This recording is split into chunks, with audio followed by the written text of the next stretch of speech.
ওই পুলিশ এখনই টেবিলের নিচ দিয়ে ঘুষ নিল, তার মানে ওর সালাত আদায় করতে হবে না, ওর সালাত কবুল হবে না, এই জন্য সালাত আদায় ছেড়ে দিবে না, ওকে ঘুষ খেয়েও সালাত আদায় করতে হবে।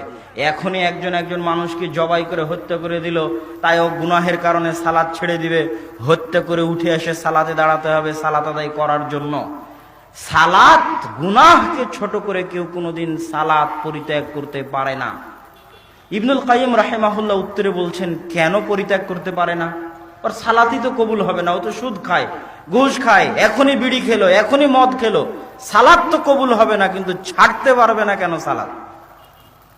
ইবনুল কাইয়িম রাহিমাহুল্লাহ লিখছেন যে ও সালাত আদায় করলে এই সালাত আদায়ের নেকি পাবে না। কেন? সালাত আল্লাহর দরবারে কবুল হবে না, তাই সালাতের নেকি পাবে না। কিন্তু সালাত ছেড়ে দিলে যে গুনাহ হতো, ওই গুনাহ থেকে বেঁচে যাবে। সুদ খাওয়ার গুনাহ একটা, আর সালাত আদায় না করার গুনাহ একটা। তো সুদও খেলো, সালাতও আদায় করলো না, মানে সুদ খাওয়ার গুনাহ তো আছে, তার উপর সালাত ছেড়ে দেওয়ার গুনাহ আছে। আর সালাত আদায় করলে নেকি হবে না, পাপ ক্ষমা হবে না, সালাতের কোনো ফজিলত পাবে না, আল্লাহর দরবারে কবুল হবে না এই জন্য।